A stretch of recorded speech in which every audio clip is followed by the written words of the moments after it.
Hey guys, this last video is on pedigrees and how to read a pedigree and complete the genotypes for a pedigree. Um, so this concept kind of wraps up everything we've learned about genetics up to this point. A pedigree is a chart that we construct to show an inheritance pattern within a family, and it tracks it through multiple generations. We can use it to track both the genotype, their genetic combinations or letters, and phenotypes or their physical appearance of the traits. We can see if it's dominant, recessive, sex-linked, and people that are carriers for it. So a pedigree has a couple of things that you need to know what they stand for in order to be able to dissect what it means. So a square is a male and a circle is a female. If two individuals are mating, it is a square connected to a circle with a horizontal line. If they are parents of children, they are vertical lines. So there would never be a horizontal line like if we're looking down here at the bottom where it says parents and children, one boy, one girl. There would never be a horizontal line there because that would be a brother and a sister. Okay, so these are mom and dad, mom, dad, and these are their two kids, boy, girl. If the circle or the square is shaded in, they are affected with that whatever trait it is that you are referring to them or you're studying. If they are half shaded, and it doesn't show this on a key, but if they are half shaded, that means they are a carrier. And remember, a synonym for carrier is heterozygous. They are heterozygous for the trait. Okay, so the first example of a pedigree, let me backtrack for just a second. You had room to write all of that last stuff on your note sheet in your journal. What you need to do with this is maybe pause the video and get out a piece of notebook paper, because this part at the bottom you really do want to have written down somewhere, and I will be checking that you have it when I check your journal and you turn it in. So you do need to write this stuff at the bottom. But our first example is a dominant autosomal trait. So let's dissect what that means. Dominant, that means the capital letter masks the little letter, and that the shaded individuals show the dominant trait. Shaded show the dominant. Autosomal means that it is found on body chromosomes. It's not found on the sex chromosomes. So just like we've talked about with autosomes, it's an autosomal trait, so it is found on regular chromosomes, not the X and the Y. So the first thing that you can do when you look at this pedigree is kind of determine autosomal or sex-linked. So let's kind of go through this text at the bottom to be sure you're kind of understanding and following. It isn't on the sex chromosome because both the males and the females have it. So let's count how many males have it. We have male 1 in generation 1, so this is generation 1. Male 1 in generation 2, that's 2 guys. And male 6 in generation 3, so that's 3 guys. And we have females 5 and 8 in generation 2, and females 1 and 8 in generation 3. So we have 3 males and 4 females that are affected with this trait. So that's usually your telltale sign of an autosomal trait. If it is found primarily and mostly in males, then it is going to be a sex-linked trait. Remember, because they only get one chance of having or not having the trait. They only get one X. The Y doesn't carry the trait, so they get one chance. If it were on, because the father has the trait in generation 1, if it were sex-linked, then all of the females would have the trait. Okay? We can tell that it is dominant because each of the people that has the trait, each shaded box, has only one parent who has the trait. So generation 2, 1, 5, and 8 have one parent, male in generation 1, that have the trait. So let's start to kind of figure out all of their genotypes. Let's start with all of the unshaded individuals. Okay? You know the trait is dominant. So if they are not shaded, then they have to be homozygous recessive. Okay, so let's dissect that. The trait is dominant. So let's use the letter A. Letter A stands for shaded. Okay? We don't have to go into what that means right now. We don't have to know what the trait is. But big letter A means shaded. Little letter A means not shaded. So if we want to know what each of the not shaded individuals are, they don't show the dominant trait, so they must be homozygous recessive. So that's where I would start. I would fill my pedigree in with the ones that are a guaranteed, yep, I know that one first. Okay, so all of these that are completely unshaded are going to be little a, little a. Okay, I hope you're tracking with me. So there we go. All right, so now we've got 7 more individuals to figure out. That should be the easy part. So let's look at Dad in generation 1. He has 5 kids. Number 1, number 3, number 5, number 6, and number 8. Now, 3 of his kids show that dominant trait. 2 of his kids do not show the dominant trait. So think about your Punnett squares. If he has 2 kids that don't show the dominant trait, he must be heterozygous for the trait, because all of these kids are getting a letter from mom and a letter from dad. Well, obviously number 3 and number 6 had to have gotten a little a from dad because they don't show the trait. So dad must be big A, little a. Okay, so number 3 got a little a from dad, little a from mom. Okay, so now let's look at their kids. 1, 5, and 8 have a mom who is homozygous recessive. She has little a, little a. So they got their big A from dad, but what did mom give them? Mom has to have given them a little a. So they are also going to be heterozygous for the trait. Okay. Now let's look at the kids in generation 3. We have 1, 6, and 8. Well, number 1 is the product of this marriage, this mate right here. His parents are big A, little a, little a, little a. So he got a big A from dad, right here, and a little a from mom.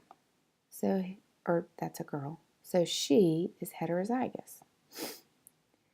Now these 2 parents, 7 and 8 in generation 2, had 4 kids, 6, 7, 8, and 9 in generation 3.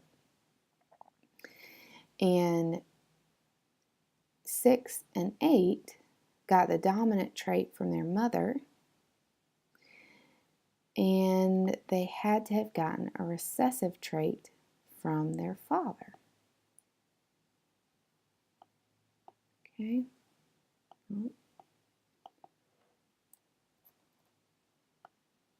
Okay. So we were able to figure out and track these traits through the generations. So we know that 1, 6, and 8 in generation 3 on the very bottom row got that dominant allele A from their grandfather in generation 1. The grandfather gave it to their father in this case, who gave it to them. Grandfather gave it to the daughter in this case, and the mom of these two kids gave it to them.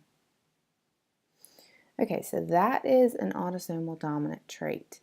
Now let's kind of switch gears and take it to the next level for a minute. So now we have a recessive sex-linked trait. Okay, so let's look at kind of how we know that it's both recessive and sex-linked. The key for sex-linked is usually that it only occurs in males. So you notice in this particular instance that the only shaded individuals are male. Number 1 in generation 1, number 3 in generation 3, and number 6 in generation 3. The other thing that tells you it is recessive is that it skips a generation. So you hear all these things that, oh, that skips a generation, or like male pattern baldness, that skips a generation. Yes, because it is a recessive sex-linked trait. So when we're doing a sex-linked trait, we have to remember to use the X's and the Y's. So one thing you could do that would make your life a little bit easier, if you wanted, would be to go ahead and put X and Y or X and X on each of your individuals. So this is a male. He's XY.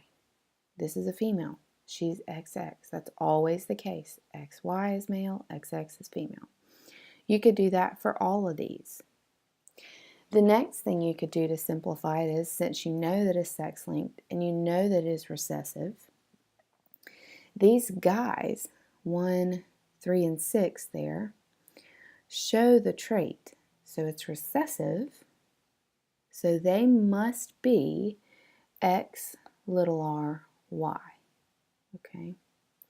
They have to be that because they show that recessive trait. And they only have one X, so it has to be X little r y. Okay? The next thing I would do is do the rest of the males, because they're super easy to understand because, well, they only have one X. You don't have to really know the Punnett square. If they're shaded, they have a little r. So if they're unshaded, they must have a big R.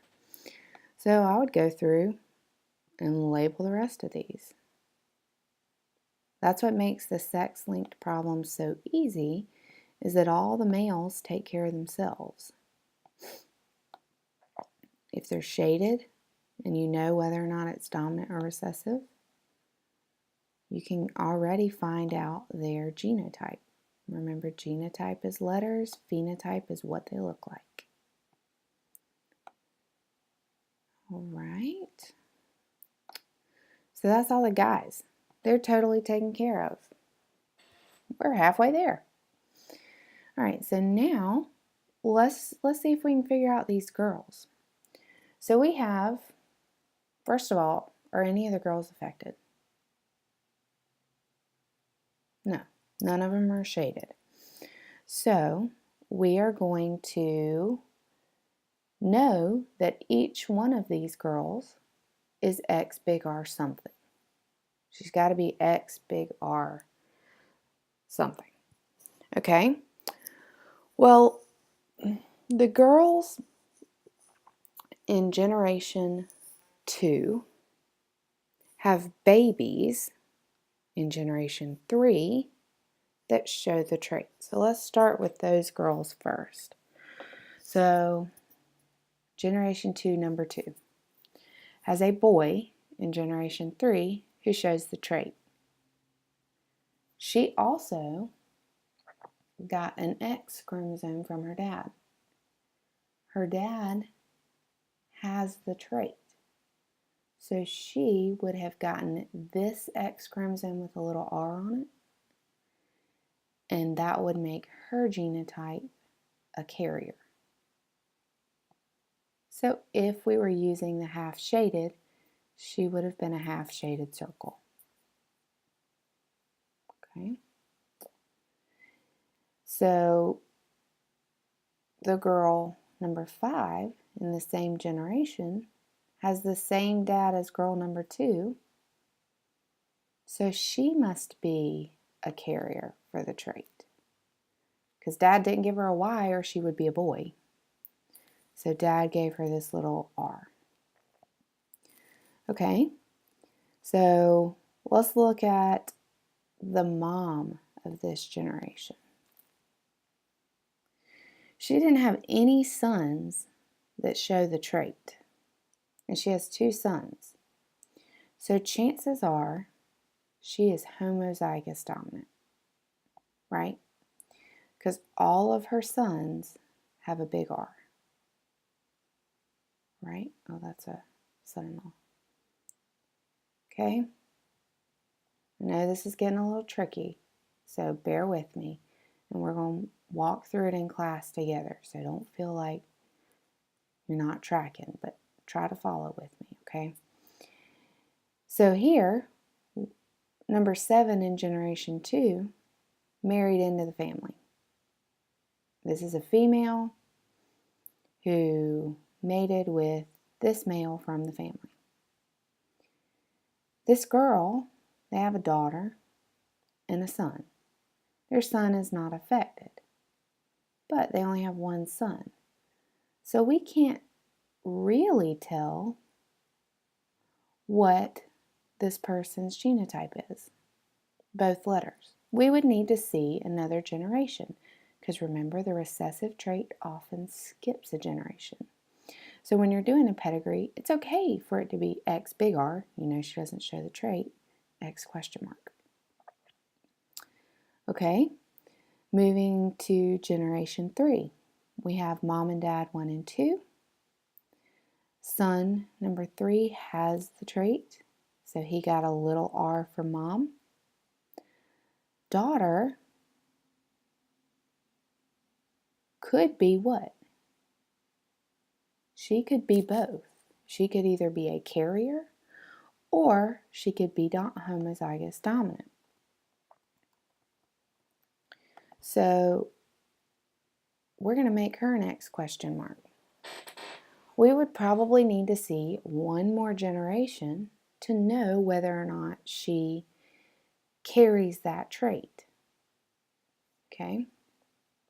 So this daughter would kind of be an X question mark too. We could probably guess that this mom is a big R, but we would need to see one more generation to be sure of it. And if this mom is X big R, this girl would be X big R, X little r. I mean X big R. But chances are this girl is homozygous dominant because she got a big R from dad and a big R from mom.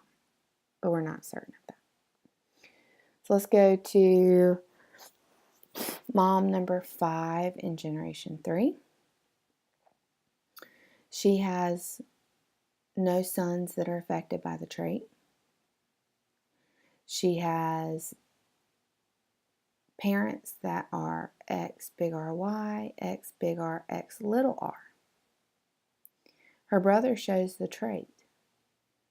She could be X big R, or she could be X big R, X little r. But if she was X big R, X little r, she probably would have had a son that had the trait. So we could guess pretty strongly that she's X big R, X big R. Okay? Which would make her daughter the same thing. Her daughter would also not carry the trait. And then the last female here that we need to figure out is this one, who is the daughter of one that's unknown and a dad that has the dominant trait. So this daughter would also be unknown. Okay. So the hardest part about a sex-linked trait is figuring out the females. And the way you could think about each of these things is mom and dad are a Punnett square. These are the percentages of their offspring. These are the likelihoods of having the trait. Okay, so this is why we've done so many questions that have said, could he be the father? Because you're testing your ability to say, okay, they could get this gene from mom and this gene from dad. Yes, he could be. Okay, so if you're royally confused by the sex-linked trait, try the worksheet, try the pedigree sheet in your journal. It does walk you through it step by step and asking you individual questions about the different individuals in each generation, and it may help you. If you still have questions, please write them down or send them to me on Remind or email, and I will be happy to answer them to the best of my ability. And if I can't answer them via message, I will answer them in class tomorrow. Goodbye.